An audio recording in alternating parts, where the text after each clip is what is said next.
Chicago, 2011. A cop is murdered. Police and prosecutors swear they have the trigger man. He swears he didn't do it. How far will each side go to prove they're right? Like it's just one bombshell after another, where you're like, what? The story of a PlayStation, a brain-eating amoeba, and the relentless pursuit of justice. Off Duty, out now. Listen wherever you get your podcasts. This message comes from Jackson. Taxes aren't something you can only think about once a year.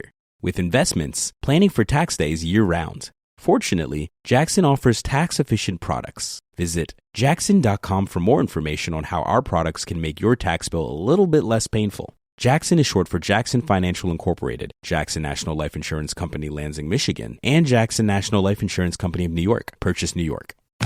Does your day move faster than you can keep up? With new Gatorade Lower Sugar, my family and I can stay at the top of our game. No artificial flavors, sweeteners, or colors, 75% less sugar, and all the electrolytes of regular Gatorade. Now available nationwide. Hello and welcome back to the Psycho Pop Podcast. This is a podcast where we talk about popular culture through the lens of an attorney and a therapist. I'm Tess Brigham. I'm the therapist. And I'm Brooke Brigham. I'm the attorney. And we are back today with Sister Wives, Season 19, Episode 24, Blessed Are Those Who Mourn. And, obviously last week's episode was very emotional. And this episode, I think, is even more emotional. Mm-hmm. I cried at least 3 times. Kody and I cried together at one point. Oh, special. It was a special moment between the two of us.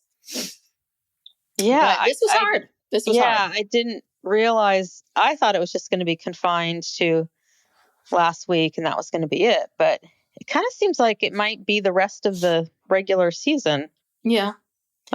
Which makes sense. I mean, this is a huge part of their family experience and history. I just didn't know if they were going to want to share that much about it, but apparently they are.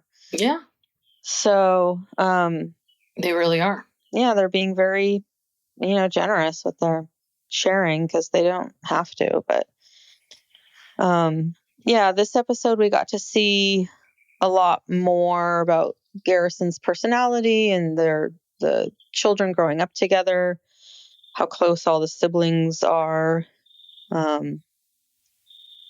So should we just start? Yeah. Start at the beginning here. So it's just a couple weeks later and we're at Maddie and Caleb's house and they're talking about planning the memorial.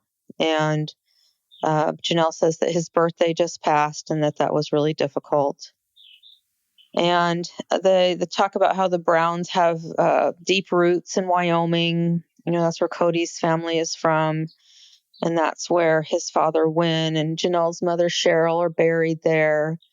And so they decided that they wanted to bury Garrison there as well. And he also, he and the other boys, and sounds like maybe Maddie and some of the other kids maybe went there many summers in a row to learn hard work and, I'm sure it was hard work. Yeah. Be on the farm and be with their grandparents. So they have fond memories of doing all that.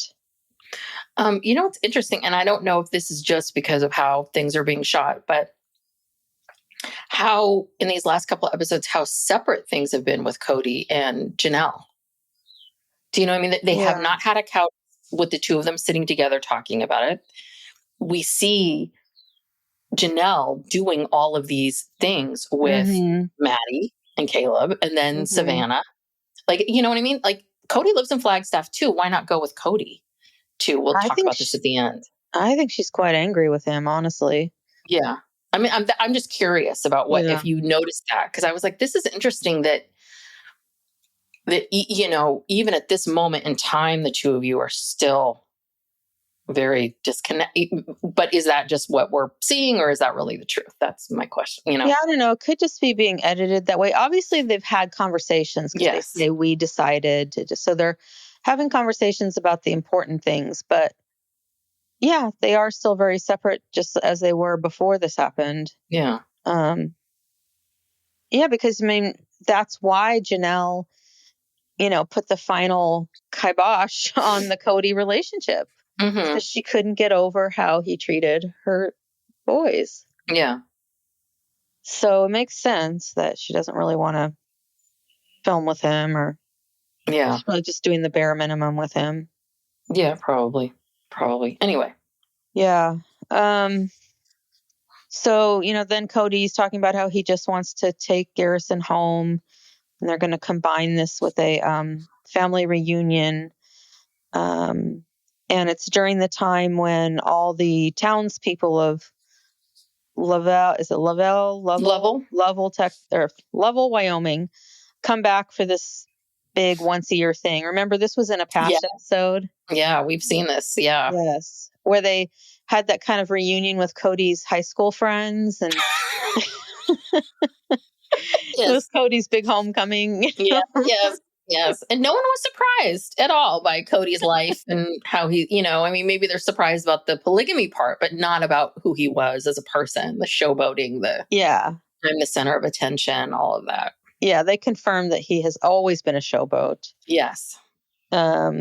Yes, this is all centered around that one festival. So I think it was Janelle who was talking about how, it was really important to them to raise all of their children as siblings, because not all polygamous families do that. And she said, in fact, some of them don't even interact at all, which we've come to learn. And she also talked about how cremation is not typical in that religion, but that's what Garrison wanted. And Caleb and Maddie say they also want to be cremated, but Janelle wants to be buried. She's already got her plot right there next to Garrison. Oh, God. Ugh, there's so awful. I know, just talking about it, like, obviously it's hard to see her, you look at her talking about it so matter-of-factly, and it's not matter-of-factly, but she's gotten it together to talk about it matter-of-factly, and you just think, God, I don't even know if I could.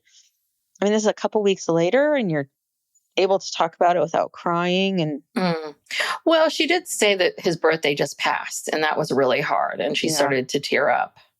Yeah, no, I'm not saying anything negative about her. I'm saying that she's very strong and stoic, and she says all the women in her family are like that. Savannah, Maddie. Oh yeah. And what was her mom's name again? Cheryl. Cheryl. That's it. Yes.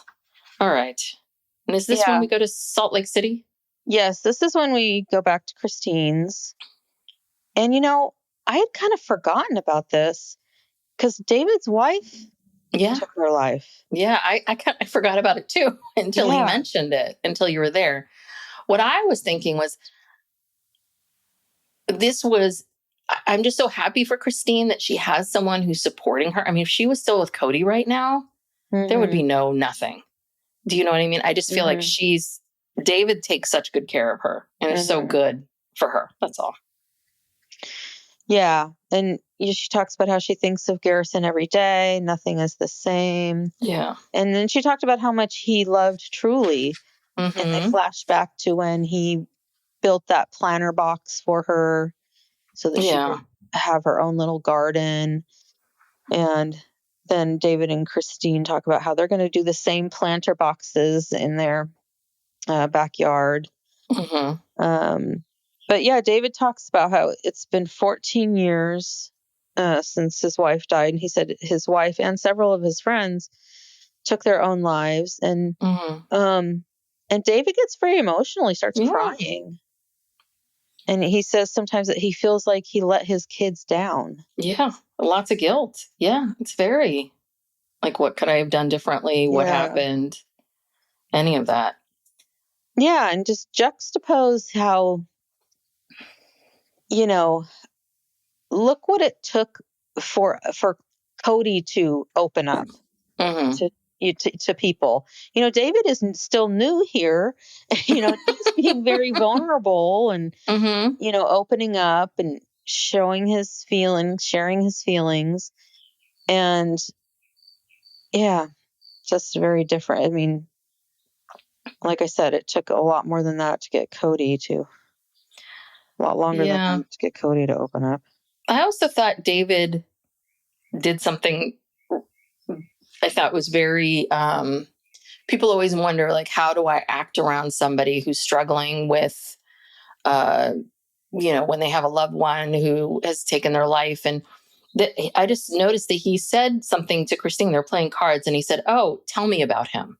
Mm-hmm. It was really not. It was like, yes, that's exactly what you want to say. Tell me about him. Not, you shouldn't feel this way, not negating the person's feelings, but I want to hear more about him. He said, I didn't know him very well. Tell me more about him.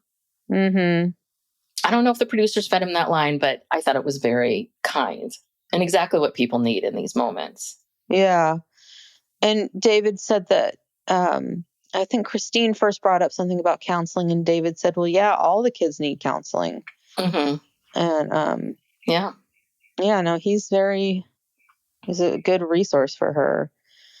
But, yeah, so I guess Garrison was just starting nursing school. Yeah.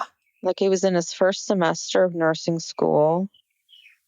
And that was one of the things I guess Christine talked about. And she's just very, very sad because she says she's never going to be a grandma to his kids. And, she obviously that's her son. Mm-hmm. Yeah. I'll never see him get married. I'll never be a grandmother to his kids. I'll never. Yeah. Yeah. Well, David is the perfect support for her. So yes. she's lucky to have him. All right. Now we go to Parowan. I really think that Jen is Mary's soulmate. And I really think, I don't feel like it needs to be a sexual relationship, like they need to run off together. But I do wonder, I often want to say to Mary, like, just find a guy. Just find some guy that you can spend time with, go to dinner, hang out, have sex, do whatever you want to do. You don't need to find some, like, you got Jen. Jen is your person. She's your person. So let's just stop. Like, let's stop trying to find some man for this and just find a man for the things Jen can't do. Yeah, it's pretty hard to find someone who fulfills all of your needs. So. Yes. Just find a man that you have fun with. And, Jen is the one who, when shit goes down, she's there to help guide you. Yeah. And she's the one that's sitting there talking to you and wants to, right? And the two of you just find everything so goddamn funny. I mean, right? Like they just laugh about everything. They're just having such a great time. I'm thinking, why are you wasting your time trying to find, this soulmate? You found him. It's Jen, just Jen. Just Jen. Yeah. And they're looking around, at Lizzie's. God, that place is so, it's like the 18th century in there. It's just like, it is so, yeah. And then that sparks a joke about, do the carpets match the drapes? And they're just laughing. They're just so wacky together. Oh, yes. Wacky. Yeah. But Mary talks about how everyone was finally together except one person. And, she can't believe this is what it took for us to all get together. Mm-hmm. Yeah. And then we see Kody talking a little bit about Garrison. And Garrison, he made this comment about that Garrison was someone who could lighten the mood, was very good at like making the funny quip, lightening the mood, saying the funny thing. And then he said that Garrison was always trying out jokes. So he's trying. And I think that my interpretation of that was, I think that Garrison of all your kids gave you the most shit. And I think that he did poke you a little bit. And I don't think you liked that. That bothered you. And I was wondering, like, that sort of trying out jokes. Mm-hmm. Like, oh, is that how you perceive that? Could be wrong, but I think he's just trying to put a positive spin on the stuff. Yeah, I think I can remember specifically, scenes where Garrison called him out on his shit. Yeah. And I think he did that a lot. And I'm sure Kody didn't like it. Yeah. Well, I think Garrison, of anyone, I mean, I think a lot of those kids had his number, especially the older ones. But I think Garrison was the one that was the only one that maybe vocalized it. Vocalized a lot of what people were thinking and feeling. And Kody didn't like that. And I think he did it on camera too, which Kody really didn't like. Yeah. So. Yeah, for sure. But yeah, this is where we see Garrison with the flower bed and how they're going to use it for their yard, and how Janelle says this, that he was always very involved with all the young kids. He would go over every day to see Ari and Saul. I mean, wow. Yeah. And he loved working with his hands. Yeah. Yeah, I was surprised to hear that about Ari and Saul. Yeah. I mean, did Robyn not notice this? About how they were so rejected by everyone? Yeah. Yeah. Yeah, that sounds real rejecting. Yeah, but he really did love the little kids. I think he and Hunter. Was Hunter the other one, or was that Garrison who had? I guess it was Garrison that always had a special relationship with Truly. I always thought it was Hunter too. Yeah, because remember when Hunter, when they moved to Las Vegas and he was feeling really badly, and he would always go over to Christine so he could just hold Truly and made him feel better. Yeah. Okay. Yeah. Yeah. So, and then we see this Chiron, which is 4 months later, and I'm like, oh, thank God. Okay. Let's get to, I said some time has moved, because I was just like, I don't know. This was rough. Well, it's still rough. Yeah, we're still here. I understand that, but I'm just telling you, my initial thought was, oh, okay, maybe some time has passed. Oh, and I'm not disagreeing with Kody at all. You cannot run from grief. This first thing he says, you cannot run from grief. I'm with him 100%. It was just that moment of like, oh, am I going to get, a reprieve? Same thing that people who are grieving are feeling. Just a little bit like, oh, there's a moment. Oh, no, we're back. Yeah. Well, Kody says that after the military funeral, and we've seen pictures of this military funeral, and there's all kinds of speculation online about what happened at this military funeral. Was Kody actually really invited? Did they really want cameras there? Oh.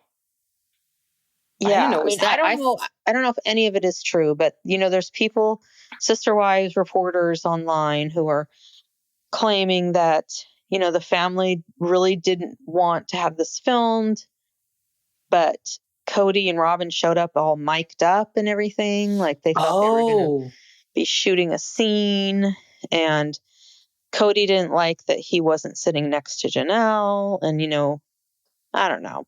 This could all be just complete rumor. But isn't this also, there was something that happened that Kody and Robyn did during this service that then McKelty was like done with them? Yeah, McKelty, I think, said something on her Patreon about how after they did something at the funeral, she, was upset with them about it. And maybe it was because they did show up there wanting to film. Maybe that was it. I don't know if she's talking about this funeral or the later funeral that happens in Wyoming. I have no idea. But yeah, it was a little weird because Janelle was on the end, and then Hunter was sitting right next to her. Then Kody's mom, then Robyn, then Kody. So Kody's like, 6 deep in, I mean, it's like, it did seem a little, and maybe she didn't want to sit next to him. And she said, no, I want. Well, yeah, I mean, she takes an end seat. Hunter sitting next to her. That's no. Yeah. That's like making some boundaries. Yeah. So, but then he says after the military funeral, he had left Garrison's ashes with a family member, and he went to pick them up to take them to Wyoming. That's such a weird, left them with a family member. Who'd you leave them with, and why? Probably like one of the kids or something. Like, I don't know. I think he's just being weird. But then it's like, were you driving around with his ashes in your truck? Like, just... Well, yeah. Robyn said that they drove up to Wyoming and they had a special passenger. Yeah. Oh, no, that makes sense. They were going to Wyoming and they're taking him there. But it was just like, you know how Kody likes to take those those long drives. I mean, which is fine. If this is his process, this is his process. Yeah. But here, this Wyoming trip I thought was very odd for many reasons. One is, why was it just the two of them?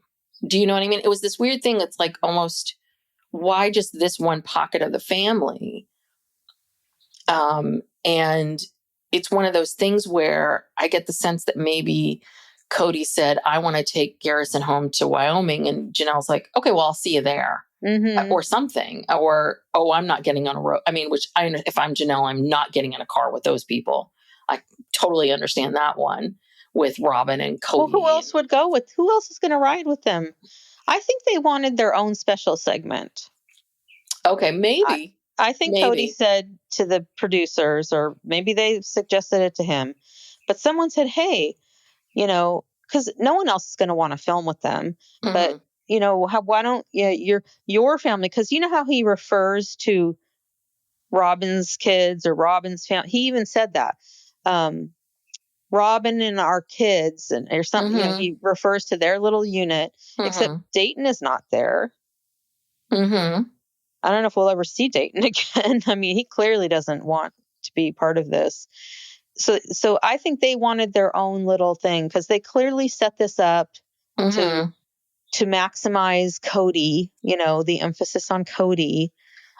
Yes. And I'm thinking to myself, even in this man's grief, I want to just throttle him. This segment, this town, if you didn't think you were going to get any laughs in this episode, oh boy, you got a lot of laughs. This was utterly exhausting. I think this is why Saul's so tired all the time. I mean, this is why this kid looks so drained. Like, oh God. I actually think Saul and Ari are hilarious. And Saul is hilarious in his own silent way, like his eye rolls. Like if you watch him, he's got these eye rolls and these expressions. And then Ari, she just comes out and she just says, like, what the hell? What is this? She's really funny, actually. Well, they go to this town, and I guess they start. First, we see them. So they're in Kody with the C, Wyoming, which is about an hour from Lovell. Right. But Kody describes the town of Kody. This is his, how did he describe it? This was his stomping ground. This was his, getting crazy on chasing women. Yeah. This is the, oof. Did I miss a note here? No, I know I wrote that down about him talking about how this is my town, Yeah, it's his stomping grounds where he went to chase girls or women or whatever he said. But there are cowboys there. Cowboys are cool. Oh, it was a whole thing. But they're eating ice cream. And this is what I thought was funny, was that he says, oh, do you guys want to see the 2 coolest signs I sold in this town? And Ari's just licking the ice cream going, yeah, sure. Okay. I'm just, as long as I can have my ice cream. The other kids are just kind of like, okay. And then he proceeds to, dear God. I mean, I think Ari thought we're just going to walk outside and he's going to point to 2 signs and that will be it. It was like, no, it was a seminar, a lecture, a salon. Kody was holding a salon for these poor people to have to sit there. And I mean, okay. And then he sold 2 signs. I know. He said he sold a total of 25 signs, but these are the 2 coolest ones that he showed us. And the rest are shit, people. Sorry. Yeah. But he's bragging, explaining about the signs, but he says he didn't design them. He just sold them. Yeah. Okay, well then why are you so enamored with the signs if you who did design them? I don't know. I don't know. But everyone is bored, and the producers are trolling him because they're playing that music that's like do do do do do do do do while he's just talking, and everyone is like looking around, looking bored. And then when he finally stops talking, and he's like, "Okay, let's go," and then Ari goes, "Finally." Yeah. Well, he does say, "I love to brag to my kids," and I mean, oh God. This one of the comments he made was, do you see that? That's oozing class. It's oozing class. Wow. And here's the other thing too. How many other sign sellers are there in this town of Kody with the C. Do you know what I mean? Like how, if you're working for this or manufacturer of the people that you have connections with make really cool signs and you're one of few people to get a cool sign, Kody, you're just the middleman. You're just, well, he said that. He says, I'm just the chump in the middle. So he's clear on his role, but that's not going to stop him from, bragging about the signs. And yeah, so this is what he did, I guess, the whole time they lived in Wyoming. Yeah. He just went around to these small towns selling signs. And then they go into one of the establishments, the saddlery. Yes. Where they make saddles. And I had no idea these saddles are so expensive. Like a typical one is $15,000 to $20,000. Yeah. We know this because of our aunts. Horse stuff is expensive. It's an expensive hobby. Really 15 to 20. That must be just custom. Yeah. Like a total custom made, custom designed, fancy one. But I bet you probably going to the store and buying one is probably like $3,000, $4,000. Oh, yeah, maybe at least. Educate us people. I guess we could ask some of our family members, but this is hands down. And I wrote this line down verbatim. I wrote this down because this was the best line, the entire thing, which is, Kody's getting super excited. He's talking to the owner of the saddlery and, he's like, oh, Ari's getting really excited because I guess Ari must like horses or something. Mm-hmm. And she's kind of interested in all this. And, Kody and this guy are talking. And this is his comment. Ari is picking up on a lot of the excitement and enthusiasm both Keith and I have about the experience that we shared. Psych Legal Pop will be back after these messages.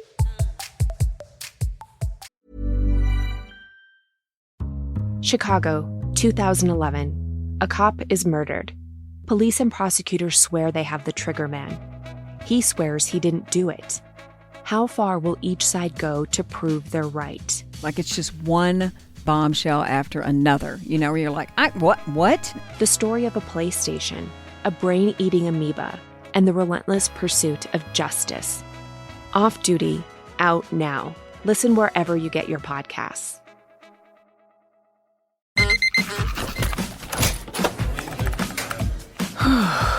You do it all. So why not get all the electrolytes?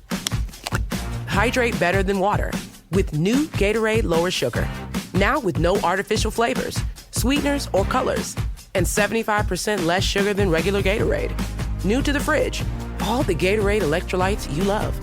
Gatorade Lower Sugar. Is it in you? Now available nationwide.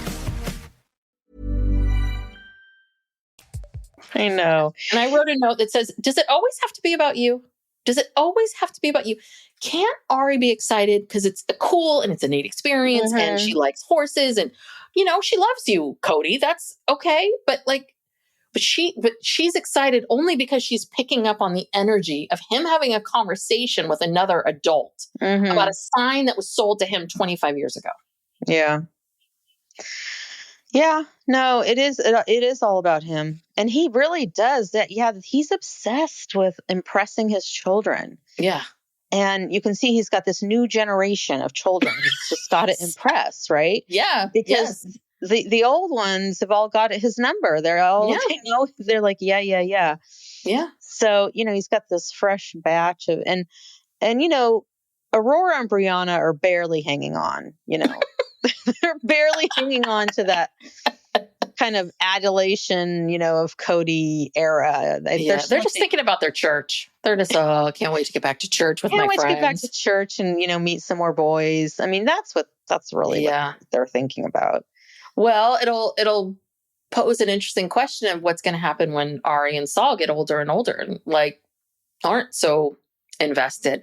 And again, I think that that's one of the things about Robyn that he loves is the fact that, she has always been, whether it's real or fake, enamored with him. Mm-hmm. She doesn't indulge all this shit. She does. Yeah. She always has. And that's one of the things about Kody that drives me crazy is when he gets so defensive of Robyn's my soulmate. I love her so much. It's like, maybe she is, maybe, I don't know. But quite frankly, it's so obvious that, you fell in love with her because she was enamored with you and made you know that. And continues to, whether it's real or not. I think she fakes it a lot. Yeah. I think she fakes a lot. I mean, she fakes a lot of shit here. And you can tell even from this tour of the town, she's just like, just asking, okay, great. That's great, Kody. Oh, what a song. All right. I mean, she's barely hanging on. She's barely hanging on too. And she spent a lot of this time, doing her counselor Robyn routine, where she's talking about how she's worried about Kody and she's trying to explain the grieving process. And death can really change a person. And she hopes he finds a healthy way to grieve. She's just using all these, psychobabble words. Oh, yeah. She said held space. I've been holding space for Kody's grieving. Where did she hear that? Where did she hear that? I have not seen Wicked. Is it Wicked? No, it was the interview about Wicked. Wicked doesn't talk about holding space. It's about some interviewer that was holding space. Ariana Grande and oh yeah, she was saying that the interviewer was telling Cynthia Erivo and Ariana Grande, did you guys know that there are people out there holding space for you? In what context that it had to do with Wicked, I forget. I don't know, but that whole term holding space, when people say that, I'm like, okay. And we're woo-woo. We're California woo-woo. And if we are rolling our eyes at holding space, that means it's bad.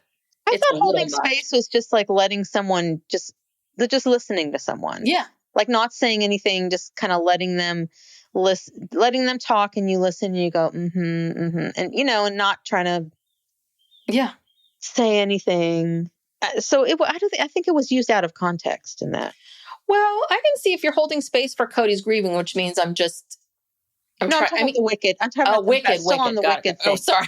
Like, what were they holding space for? I haven't seen the play or the movie or anything. So I'm like, is there a song called Holding Space? Okay. No, it was people who were there was so many people were so emotional about that movie. Mm-hmm. And so it was something about holding space for just, I don't know, the strong feelings of the movie or something. I don't know. Someone explain it to me. I don't know. But yeah, Robyn's using big words and lots of big words, lots and lots of big words. And they go on a stagecoach ride. Oh yeah, they're all excited. The stagecoach is there, and then they go to a Wild West show that gets rained out. Yes. But yeah, and then this is where Kody talks about, talking about cowboys and that basically like he's named after Buffalo Bill, whose name was William Frederick Kody, and he was a showman and an entertainer. So this sort of tracks. Yeah, well, Win from birth, Win was like showboat. Showboat. This is my showboat kid. This is my showboat child. His name is Kody. And then, but he didn't want it to be the same as Kody with a C, so it was Kody with a K, much like a Kardashian. Right. Exactly. He was way ahead of his time. Yes. Little did he know. Yeah. So then, they talk about how they're going to the ranch tomorrow, and then they're going to have this graveside service. And so now it's all coming together for me. I'm sorry. I think I wasn't getting this before. So now I understand. So everybody is in Wyoming. Everybody's in Wyoming. Everyone's in Lovell. We just don't see any of them. We just see these guys. Okay. Right. I was like, this is so weird. Is it only the 5 of them? Or no, 6 of them that are doing this? Everyone's meeting up tomorrow. That makes a lot more sense. I understand this a lot more than I did before, because I was so confused. I'm like, why are they just there to drive? Like, what is happening? It felt very out of place. It really did. And I think it also shows something too about the family, which is 10 years ago, if this was happening, then we would see maybe Isabel or another kid, Gabe, or like, this is so divided, so divided that, because usually in these little stories, there were kids from all different moms all together. No, they are their own island. Yeah, they really are. They don't do anything with anybody. This will be very interesting to see if they show it next week. I assume they are, because they're building up to it. Everyone together and like just how they interact. And sure, it'll all be very respectful and whatever, but yeah, think about this. This is so traumatic to begin with, and then you've had this trauma of the separation of the, the family, and this is a lot. Mm-hmm. It's really a lot. Yeah. So then we see Janelle and Savannah packing up their apartment to go to North Carolina, because Savannah's going to go to school. She's going to move in. Everyone's moving in with Maddie. Yeah. Maddie and Caleb. Boy. Poor Maddie. So they're real motivated. Actually, they're real motivated to get those houses built. Yeah. It's happening real fast. Yeah. So, so they're packing up, and this is where Janelle talks about how all the women in her family are very stoic. And that Garrison, he had these 3 cats that he adopted, and he adopted all of them from a shelter in Flagstaff called Country Humane. And after this tragedy happened, people all over the world, all over the country, all over the world, wanted to donate money in Garrison's name because of his love of cats and cat rescue and all that kind of stuff. So this Country Humane got so much money that they dedicated a room in the shelter to Garrison. Mm-hmm. And there's a plaque on the wall with a picture of him and his cats, and honoring him. So Janelle and Savannah want to go and see it. They've never seen it before. Yeah. And this was very emotional. So emotional that Janelle, I think we saw Janelle, she couldn't even ask them, she had to get Savannah to finish the sentence for her. Yeah. So this shows you how much she is. If Janelle is this shaky, I think that's the part. It's it's easy to kind of see Janelle and not think anything of it, but my God. Yeah, because she is always so stoic, and we're not used to seeing her like this. Mm-hmm. But yeah, Savannah really stepped up in this episode. I think this is the most I've heard Savannah speak, collectively, forever. But, she really stepped up, and she's very, kept it together, was very articulate. And, and the woman who was the director there, who showed them the room and was talking about everything, she seemed very emotional. Mm-hmm. Yeah. Well, she she's- must have known him or had some interactions. Well, yeah, with him. he adopted 3 cats from there, and I think he would probably go there and just I think Garrison went there a lot, hang out with those cats. Yeah. So I think they very much knew him. Yeah. Yeah, and I think the people in his nursing class and his nursing program maybe started this, because they mentioned that his fellow nursing students wanted to find a way to honor him, and I think they may have been the ones who started this. Probably started it online, saying, "Hey, this is the place where he went," and then everyone started donating. Which also tells you something too about him. How far into nursing school was he? He's in his first semester. So that tells you a lot. First semester, first semester of your first year of nursing school, you're 2 to 3 months in, and people wanted to honor. Yeah, they barely knew him. Yeah. But he obviously made some kind of impact. Yeah. Anyway. Yeah. So that's Liz showing, so that she takes them to the room that's dedicated to Garrison. And it's a cat adoption room. Mm-hmm. So the people who want to adopt can go in there and be with the cats, and the cats can meet them and get to know them and feel comfortable. And she said they got $25,000 in donations. And with that money, they were also able to do 36 cat adoptions in the month of March and waive all the fees, because it's paid for all that. And Janelle was genuinely touched by this. Yeah. Because, my guess would be is it sounds like I don't think they offer these cat adoption fees to everyone. I think that if you have a need, and you say, I'd love to adopt a cat, I can't afford the fees, I think that's huge for them. Yeah. Because my guess would be is they probably have a certain number of each month they could do this many free adoptions. So this one, it was, 36 people and 36 cats that got a home faster than they normally would ever because of him. Yeah. Yeah. And, I've heard of a lot of other the Sister Wives content creators say that they're going to, donate a portion of their ad money to this. And I don't know how we just get one lump sum. I don't know how much money we're making from any episode, but we will make a donation. Yes. We will just pick a number and make a monetary donation to Country Humane, because I thought this whole scene was just really touching. Yeah. Well, and we learned that Logan has patches. Mm-hmm. So now Logan has 4 cats. I realized he was a cat person. And Gabe has Cathu, which is, I guess, his first cat. Okay. And the big one, I think the oldest. Big gray. And then gray who one? had the youngest one? The one he had just adopted. I couldn't figure out where that cat went. What was someone in the family? Cathu? Oh, yeah. Well, Miss Buttons is the one. Oh, yeah. That he got and he adopted her just like 2 weeks before he died. I can't remember, but they all went to somebody in the family, I believe. I thought I wrote it down, but I didn't. But yeah.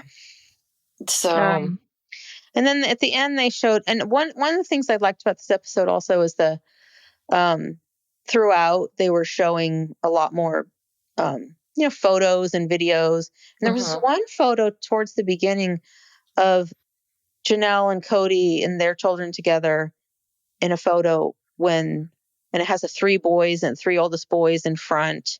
And they're probably Logan's probably 10. They're 10, 9, 8. Anyway, I'd never seen that picture before. And they're just such a cute family, And it's just you look at them and Kody had the short hair and he had these little glasses on. And Janelle looked, all professional. She had her professional clothes and her haircut and glasses and everything. It's what a cute family. Just, I don't know. Yeah. But, and then at the end, they show this was on one of the seasons of Sister Wives where when Garrison returns home from basic training and they're all living in the cul-de-sac and they're all excited, Garrison's coming home. He's coming home and they're getting everything ready. And I think that's when Kody tried to hang the lights up again. You remember, after the commitment ceremony, those lights, he wanted to put them up again. So, of course, he was busy all day putting the lights up and couldn't help anyone. And Janelle's trying to cook and, everybody's there. And Garrison comes home and the hugs and just so happy to see his family and hugging everybody. And everyone was so happy. That was really, that was something to see. Yeah. So I guess we're going to continue next week. I think there's only maybe a couple episodes left. Maybe 2 more? I think 2 more. So, yeah. So maybe next week would probably be the funeral and this family reunion. And then I would imagine they'd have one final episode sort of wrapping up the season and what everyone's doing or where they're going. Yeah. I don't know. I don't know, but I think, like I said, I'm proud of them for, putting this all out there. That's a lot. Yeah. Because you're right. They did not have to. It was not, yes, they are on a show where they are following their lives. But I do think that when it comes to this kind of thing, there are lines, there are points at which not everything needs to be revealed. And the fact that they're willing to show that. And I think it is going to help. My guess would be is they're doing it because they feel like we want to help someone else. Because what you can see from this, and this is the part that is so confusing, is he was in this nursing program, right? There was a place for you to go. I was just doing a talk on suicide prevention, and there's these theories of like what's the combination of these feelings that get people to take their own lives. And one is, a feeling of not belonging, thwarted belongingness. And it's like, well, he was belonging, he he had purpose. He had somewhere that he was going. He had the cat now. Now he has even more of a purpose of where he's going. And I think that this is the part that is so tricky, is even though maybe he did not have any of those warning signs, it was the, I think sometimes there's these combinations of having a deadly weapon and alcohol. And just this, I'm not being flippant about it, saying, oh, he just had one low moment. But it really was like, this really was something that I feel like, I could be wrong, was very impulsive. Very, very, very impulsive. And I think that if he could have gotten through that night, I think he would have woken up the next day and been at a different place. That's all. Well, yeah. And the family has said that they did ask him to give them all of his weapons. And they thought that there were no weapons in the house, but obviously he kept one. Yeah. And, there's a book, I don't know the name of it, but I've heard it referenced many times over the years, where this man, he jumped off the Golden Gate Bridge trying to commit suicide. I know this. I know what you're talking about. And he lived. And so he decided there's a handful of other people who have jumped off the Golden Gate Bridge and lived. He decided to track them all down and talk to them. And he wrote this book about, how they got there and what they were thinking.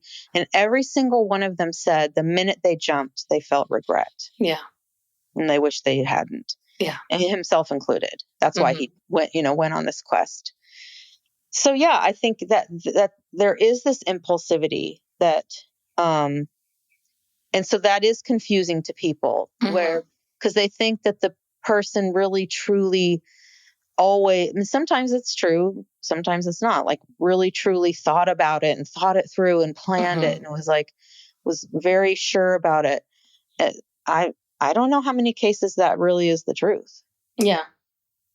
I think it is an impulsive act that you can't take back.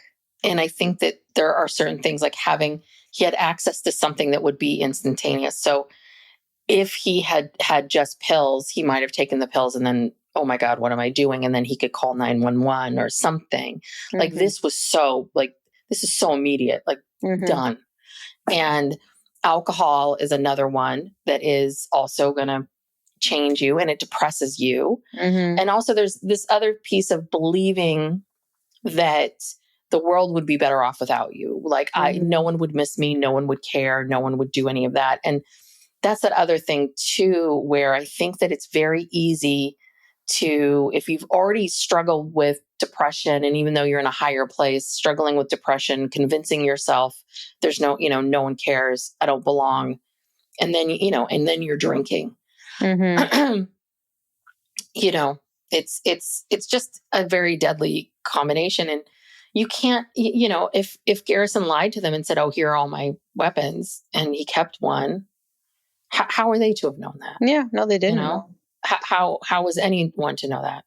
Yeah. But yeah.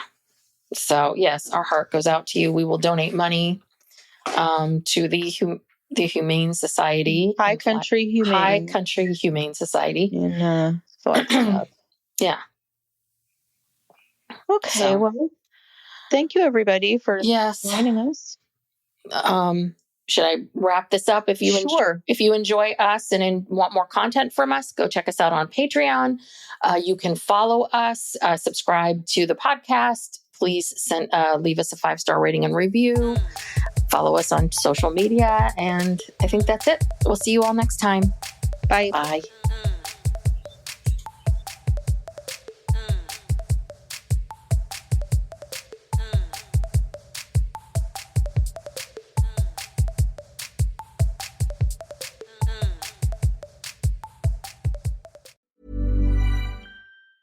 This message comes from Jackson. Taxes aren't something you can only think about once a year. With investments, planning for tax day is year-round. Fortunately, Jackson offers tax-efficient products. Visit Jackson.com for more information on how our products can make your tax bill a little bit less painful. Jackson is short for Jackson Financial Incorporated, Jackson National Life Insurance Company, Lansing, Michigan, and Jackson National Life Insurance Company of New York, Purchase, New York. All right, ladies. When you've done the work, you want your hydration to do the same. Introducing new Gatorade Lower Sugar, now with no artificial flavors, sweeteners, or colors. And 75% less sugar and all the electrolytes of regular Gatorade, now available nationwide.